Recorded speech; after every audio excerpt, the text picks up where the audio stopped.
तो solvency margin में आ जाओ, सॉल्वेंसी मार्जिन, और इसमें सॉल्वेंसी रेशियो के साथ अपन देखेंगे। मोस्टली देखोगे अगर तो एसएम में क्या दिया, दोनों चीज सेम दी हुई है। एसएम में जाके देखो ऊपर में क्या दिया, सॉल्वेंसी रेशियो की डेफिनेशन कल देखे थे अपन ने। सॉल्वेंसी रेशियो की डेफिनेशन क्या दी हुई है,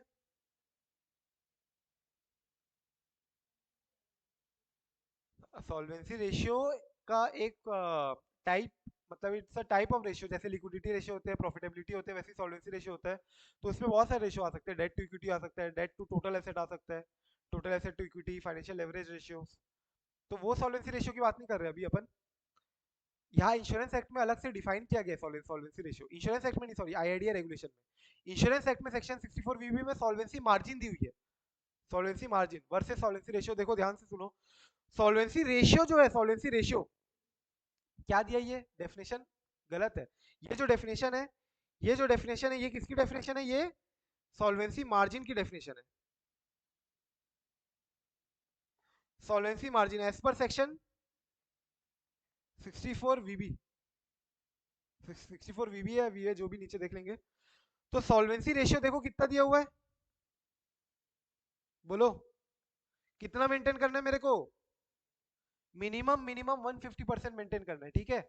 और सॉल्वेंसी रेशियो का मतलब क्या हुआ, देख लो, सॉल्वेंसी रेशियो का मतलब क्या है, एसेट ओवर लाइबिलिटी, यानी मैं ए माइनस एल बोल सकता हूँ, यस और नो। तो A minus L should be my 150%, ऐसा बोल रहा है ये। सॉल्वेंसी रेशियो का मतलब ये क्या बोल रहा है, excess of asset over liability. ये देखो अपन एक बार वापस से ध्यान से देखेंगे। अभी नीचे आ जाओ सॉल्वेंसी मार्जिन में, सॉल्वेंसी मार्जिन में क्या बोलता है देखो,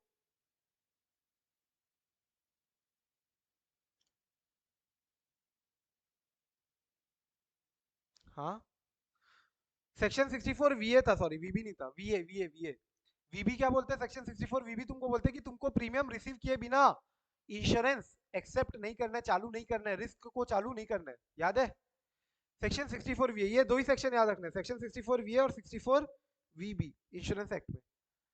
तो जो सेक्शन 64 वी बोलता क्या है कि भैया तुमको एक excess of asset over liability, मतलब ये क्या है, ये है तुम्हारा सॉल्वेंसी मार्जिन है, मार्जिन मार्जिन है, रेशियो नहीं। रेशियो की डेफिनेशन ऑल तो सेम दी गई है ऊपर में, लेकिन अभी अपन यहाँ पे करेक्ट करेक्ट में एक बार बता रहा हूँ होता क्या एक्चुअली में, ठीक है। तो excess of asset over liability मतलब क्या है मेरी, है सॉल्वेंसी मार्जिन। तुमको सॉल्वेंसी मार्जिन कितनी रखनी है, not less than 50% of the amount of minimum capital as stated under section 6 of the act. मेरे को रिया फटाक से बताओ, रिया सेक्शन 6 में मिनिमम पेड अप कैपिटल कितना मांग रहा है, सेक्शन 6 में कल मैंने बताया था मिनिमम पेड अप कैपिटल कितना चाहिए।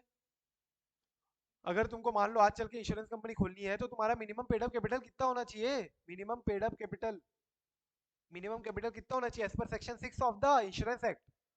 कल बताया था मैंने, 100 करोड़ होता है, 100 करोड़ एक्सक्लूडिंग प्रिलिमिनरी एक्सपेंसेस, याद है। अब 100 करोड़ तक रखना है मेरे को excluding preliminary expenses.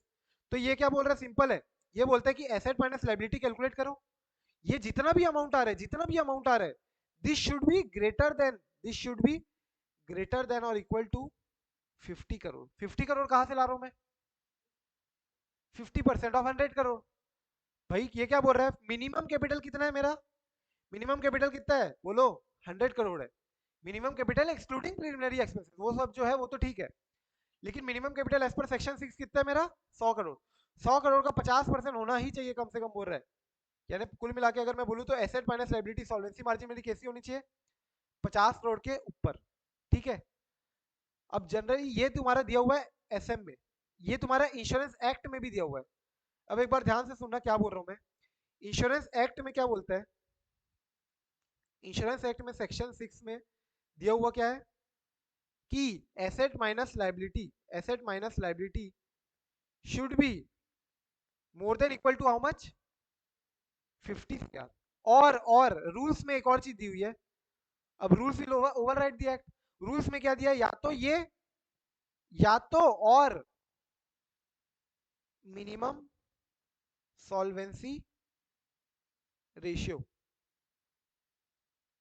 Solvency ratio, solvency margin, यानी रिक्वायर्ड सॉल्वेंसी मार्जिन बोलते हैं इसको अपन, आरएसएम बोलते हैं, आरएसएम। रूल्स में क्या दिया हुआ है, आरएसएम, इसका क्या फुल फॉर्म है, रिक्वायर्ड सॉल्वेंसी मार्जिन। ये डिटेल में बता रहा हूं मैं, हालांकि just to make you aware about this particular para, ये पैरा समझाने के लिए। हालांकि अगर मैं आखिरी में बोलूंगा, कंक्लूड क्या करूंगा मैं आखिरी में, सॉल्वेंसी रेशियो क्या हो या सॉल्वेंसी मार्जिन तुमको एग्जाम में बोलेगा तो इसको लेके आना, कंक्लूड करना कि 50 करोड़ के ऊपर है कि नहीं। क्योंकि अभी तक जितने एमसीक्यू है उसमें सॉल्वेंसी मार्जिन पूछी इंस्टीट्यूट ने, और उसको 50 करोड़ से तुमको कंपेयर करना है कि भैया मेरा एसेट माइनस लाइबिलिटी 50 करोड़ के ऊपर आनी चाहिए। क्लियर है? लेकिन अभी मैं क्या बता रहा हूँ, एग्जैक्टली बता रहा हूँ एग्जैक्टली क्या होता है। देखो एग्जैक्टली क्या है, इंश्योरेंस एक्ट में एसेट माइनस लाइबिलिटी कितनी होनी चाहिए, मैंने बताया 50 करोड़ के ऊपर, या फिर मेरी आरएसएम के ऊपर होनी चाहिए। कितनी होनी चाहिए? आरएसएम के ऊपर। आरएसएम मेरा क्या होता है? Required solvency margin. जैसे कि अपन देखते हैं यहाँ पे, देखो रिक्वायर्ड सॉल्वेंसी मार्जिन के लिए कल मैंने बताया भी था, फॉर्म एचजी होता है, एक फॉर्म एचजी, फॉर्म के, याद है? एसेट का फॉर्म अलग होता है, एचजी, एचके, ये सब जो फॉर्म है इसमें तुम क्या कैलकुलेट करते हो? लाइबिलिटी कैलकुलेट करते हो। ये लाइबिलिटी कैलकुलेट करने का तरीका थोड़ा सा अलग है। यहाँ पे तुम कैलकुलेट करते हो और तुमको पता चलता है कि तुम्हारा कितना रिक्वायर्ड सॉल्वेंसी मार्जिन है। देखो यहाँ पे कैलकुलेट करने के लिए दिया हुआ है, required solvency margin based on net premium and net income, net incurred claims, ये दिया हुआ है। तुम कैसे रिक्वायर्ड सॉल्वेंसी मार्जिन कैलकुलेट करोगे? आरएसएम। तो ये जो आरएसएम कैलकुलेट करने के लिए दिया हुआ है, तो या तो आरएसएम का 100%, राइट, आरएसएम इंटू 100%, और 50 crore, whichever is higher, ये तुम्हारा होती है लिमिट। सॉल्वेंसी मार्जिन तुमको इतना रखना है, मतलब एसेट माइनस लाइबिलिटी तुम्हारी इतनी होनी चाहिए, या तो 50 करोड़ या तो आरएसएम का 100%। ये हुआ सॉल्वेंसी मार्जिन। सॉल्वेंसी रेशियो क्या है? देखो ध्यान से, सॉल्वेंसी रेशियो तुम्हारा बोलता है 150% होना चाहिए। कितना होना चाहिए? ऊपर में देखे ना अपन ने, ऊपर में देख क्या है ना, 150%। तो मैंने कल बताया होगा क्या कि 50% 150% मोटा माटी सेम है।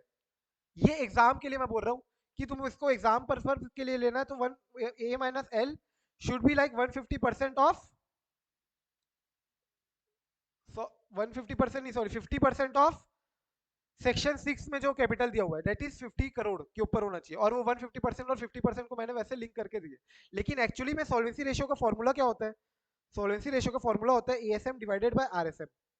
यानी कि क्या है ये होता है तुम्हारा actual solvency margin divided by required solvency margin. Required solvency margin मैंने अभी अपन ने देखा कैसे कैलकुलेट होगा। वैसे सिमिलरली तुम्हारा ये भी दिया हुआ है क्या, एक्चुअल सॉल्वेंसी मार्जिन भी कैसे कैलकुलेट होगा वो सब भी दिया हुआ है। देखो यहाँ पे दिया हुआ है आरएसएम 1 दिया हुआ है, आरएसएम 1 कैलकुलेट करोगे अबाउट टेबल के रूप में, और एक आरएसएम 2 कैलकुलेट करोगे। आरएसएम 1 और आरएसएम 2 जो आएगा तुम्हारा, ये दोनों विचएवर इज हायर, ये तुम्हारा क्या होगा? RSM, required solvency margin. और रिक्वायर्ड सॉल्वेंसी मार्जिन के ऊपर तुम्हारा 150% क्या होना चाहिए? Actual solvency margin. Actual solvency margin क्या होता है? अभी अपन ने देखा एक्चुअल सॉल्वेंसी मार्जिन क्या होता है। सॉल्वेंसी मार्जिन क्या है? ए माइनस एल ना, डेफिनेशन क्या है? Asset minus liability. तो एक्चुअल सॉल्वेंसी मार्जिन जो है मेरी, ये मेरी क्या होनी चाहिए? ये जो है मेरा, अगर मैं कुल मिला के बोलूं, ASM divided by RSM should be how much? 150%, yes और नो? तो इसको मैं बोल सकता हूँ क्या कि मेरी जो एक्चुअल सॉल्वेंसी मार्जिन है वो मेरी होनी चाहिए 150% ऑफ आरएसएम। और मेरी एज पर ये क्या है, ये मेरा एज पर आईआरडीआई है, ये मेरा क्या है? एज पर आईआरडीआई ने बोला है, ये अभी अभी कुछ साल पहले की बात है ये। और मेरा सेक्शन 64 वीए के हिसाब से बताओ कितना होना चाहिए? सॉरी, सेक्शन 64 वीए के हिसाब से मेरी एक्चुअल सॉल्वेंसी मार्जिन कितनी होनी चाहिए? बोलो, अभी तो बताया 50 करोड़ एज पर एसएम। लेकिन अगर मैं कुल मिला के बोलूं तो विच एवर इज हायर के रूप में अगर मैं देखूं तो क्या होनी चाहिए? 100% ऑफ आरएसएम, यस और नो? समझ में आ रहा है कि नहीं आ रहा है? क्या कंफ्यूजन हो रहा है बोलो? रिया समझ में आ रहा है कि नहीं? बोलो तुम। ये 100% कहाँ से आप बोल रहे हो? तो मैंने बताया ना, यहाँ पे 50 करोड़ से ज्यादा होना चाहिए मेरी सॉल्वेंसी मार्जिन, या फिर आरएसएम का 100%। आरएसएम जितनी तो होनी चाहिए कम से कम, रिक्वायर्ड जितनी है उतनी होगी, या तो 50 करोड़। तो मेरी एज पर सेक्शन 64 वीए के हिसाब से तो मैं बोल सकता हूँ ना कि मेरी 100% ऑफ आरएसएम होनी चाहिए। और अगर मैं आईआईडीए के हिसाब से बोलूँ तो क्या है? 150% ऑफ आरएसएम। तो अब देखो यहाँ पे क्या बोलता है, ये समझ में आया अभी तक? 150% रिक्वायर्ड है और एक 100% है। तो देखो अब ये क्या बोलता है, ये बोलता है कि अथॉरिटी ने स्पेसिफाई किया एक सॉल्वेंसी मार्जिन का लेवल, जिसको अपन क्या बोलते हैं? Control level of solvency. क्या बोलते हैं? Control level of solvency. If at any time कभी भी अगर इंश्योरर या फिर री इंश्योरर ध्यान से, इंश्योरर या फिर इंश्योरर अपनी required control level of solvency margin maintain नहीं करता है, अपनी required control level of solvency margin maintain नहीं करता है, तो वो एक सबमिट करेगा फाइनेंशियल प्लान। और ये जो रिक्वायर्ड सॉल्वेंसी मार्जिन है ना, ये तुम्हारा क्या है, 150% ऑफ आरएसएम। ये हो रही बात सॉल्वेंसी रेशियो की। अगर तुम सॉल्वेंसी रेशियो 150% ऑफ, मतलब तुम्हारी अगर एक्चुअल सॉल्वेंसी मार्जिन, मेरी अगर actual solvency margin 150% of RSM नहीं होती है, अगर 150% से कम आ जाती है, मान लो 120% आ जाती है, आरएसएम का 120% ही है मेरे एक्चुअल सॉल्वेंसी मार्जिन, तो उस केस में मेरे को फाइनेंशियल प्लान सबमिट करना पड़ता है टू दी अथॉरिटी, और मुझे बताना पड़ता है कि कैसे मैं अगेन वापस से 150% के ऊपर आ जाऊंगा। समझ में आ रहा है क्या, 50% के ऊपर वापस आ जाऊंगा, मुझे एक फाइनेंशियल प्लान देना पड़ता है। और सेक्शन 64 वीए 2 में बोलते हैं। अच्छा मुझे बताओ, सेक्शन 64 वीए किससे डील कर रहा था, इंश्योरेंस एक्ट की बात हो रही है ना, ये आईआरडीए रेगुलेशन की बात नहीं हो रही है। सेक्शन 64 वीए क्या बोल रहा था, 50 करोड़ के ऊपर करना है मेरे को, सॉल्वेंसी मार्जिन मेरा क्या होना चाहिए, सेक्शन 6 में मिनिमम पेड अप कैपिटल जितना रिक्वायर्ड है उसके ऊपर होना चाहिए 50%, उसके 50% के ऊपर होना चाहिए, यानी 50 करोड़। और मैंने रूल्स में बताया था क्या कि 100% ऑफ रिक्वायर्ड सॉल्वेंसी मार्जिन, वो यहाँ पे नहीं दिया हुआ है, एसएम में कहीं भी नहीं दिया हुआ है, लेकिन मैंने लॉजिक के लिए बता रहा हूँ। तो देखो यहाँ पे आप क्या बोलते हैं, 64 वीए जो इंश्योरेंस एक्ट के हिसाब से क्या बोलते हैं, इंश्योरर या री इंश्योरर अगर fails to comply, fails to comply what, fails to comply subsection 1, fails to comply what, subsection 1, subsection 1 क्या बोल रहा था, वो 50 करोड़ वाला, 50 करोड़ वाला अगर तुम कंप्लाई नहीं करते हो, या फिर अगर मैं बोलूं 100% भी अगर तुम आरएसएम का 100% भी एएसएम मेंटेन नहीं कर पाते हो, then in that particular case you will be deemed to be insolvent, और तुमको इंसॉल्वेंट कर दिया जाएगा, वाउंड अप कर दिया जाएगा इंश्योरेंस कंपनी। और ये हो चुका है, रिलायंस इंश्योरेंस कंपनी तुम जाके देखोगे, जो अपना मुकेश का भाई अनिल का था पहले इंश्योरेंस, रिलायंस का एक और, वो डिवीजन बंद हो गया बिकॉज उसका जो 100% ऑफ आरएसएम है वो भी मेंटेन नहीं कर पाया वो। देखो एक पहला क्या हो गया, अगर मैं बोलूं लॉजिकली, तो तुमको मेंटेन कितना करना है, 150% करना ही है, एट ऑल टाइम्स तुमको ये मेंटेन करना ही है। अगर तुम कभी भी इससे नीचे आ जाते हो तो तुमको फाइनेंशियल प्लान सबमिट करना पड़ेगा। अब 150% से नीचे अगर तुम 100% से नीचे आ गए तो तुमको तो इंसॉल्वेंट कर दिया जाएगा, डीम टू बी इंसॉल्वेंट, और तुमको वाउंड अप कर दिया जाएगा। इतना सा है समरी, अगर मैं बोलूँ तो क्लियर है। तो देखो वापस से एक बार देखो, पढ़ के देखो क्या समझ में आ रहा है। अगर कोई at any point of time insurer या री इंश्योरर मेंटेन नहीं कर पाता है required control level of solvency margin, required control level of solvency margin मेरी कितनी है, solvency ratio which is how much, 150%, तो उस केस में उसको फाइनेंशियल प्लान सबमिट करना पड़ता है, अथॉरिटी को इंडिकेट करेगा कि कैसे मैं वापस से 150% के ऊपर रीच हो जाऊंगा। और अगर सेक्शन 64 वीए सबसेक्शन 2 में बोला है कि भैया अगर तुम सेक्शन 64 वीए सबसेक्शन 1 का पालन नहीं करते हो, सबसेक्शन 1 क्या बोलता है, 50 करोड़ के ऊपर या फिर 100% ऑफ आरएसएम, तो 50 करोड़ के ऊपर तुम अगर मेंटेन नहीं कर पाते हो तो तुमको डीम टू बी इंसॉल्वेंट मान लिया जाएगा और तुमको वाउंड अप कर दिया जाएगा। ठीक है, ये बात समझ में आई, ये दो लाइन समझ में आ गई होगी आई होप, यस और नो। और इसीलिए देखो तुमको जो तुम्हारा कंप्यूटेशन होता है, ये नॉर्मल कंप्यूटेशन नहीं है, ये तुम्हारा अलग से फॉर्म दिया हुआ है। आईआरडीए एसेट के लिए, एसेट के कंप्यूटेशन के लिए कैसा होगा, एसेट ए डबल ए में होगा, form IRDA asset double A में होगा, लाइबिलिटी का किसमें होगा, एचजी, फॉर्म एचजी में कैलकुलेट होगा। ये अभी अपन ने देखा ना, देखो यहाँ पे लाइबिलिटी के लिए कहा दिया था, ये देखो ये रहा फॉर्म एचजी, फॉर्म एचजी ये पूरा गाइडलाइन है, आईआरडीए का ही फॉर्म है ये। एसेट के लिए फॉर्म होगा क्या, डबल ए, तो form double A, form Hg, ये सब फॉर्म है तुम्हारे, इसके अकॉर्डिंगली तुम्हारा कैलकुलेट होगा और स्टेटमेंट ऑफ सॉल्वेंसी मार्जिन निकाला जाएगा।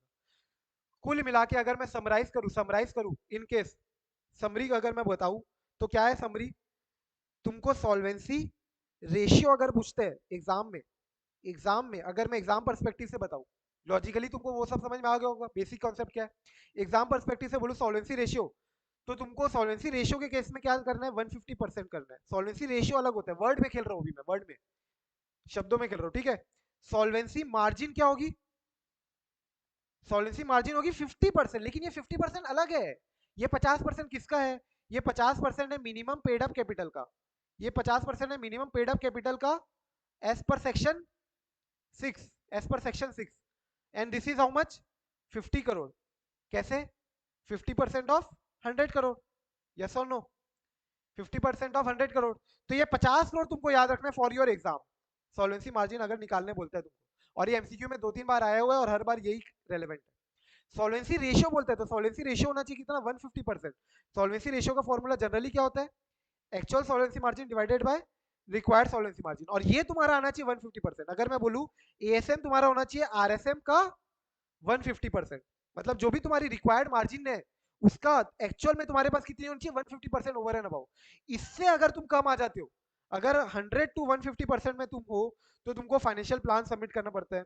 लेकिन इनकेस तुम्हारी एक्चुअल सॉल्वेंसी मार्जिन आरएसएम के 100% से भी कम हो जाती है, 100% से भी कम हो जाती है, then in that particular case तुमको क्या कर दिया जाएगा, इंसॉल्वेंट घोषित कर दिया जाएगा, and you will B wound up by the insurance.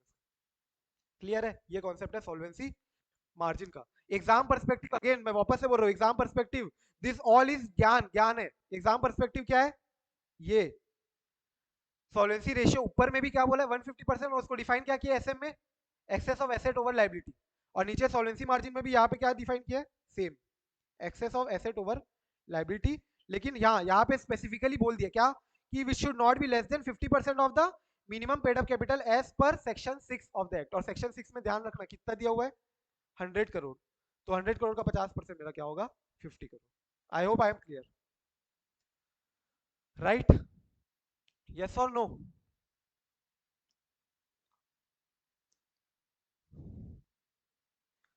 So here we are done with insurance chapter. अपना इंश्योरेंस हो गया मोटा माटी, ज्यादा चैप्टर बचे नहीं अब अपने, अदर ऑडिट्स के कुछ कुछ चैप्टर बचे, प्लस ऐसे 720 बचे, ठीक है।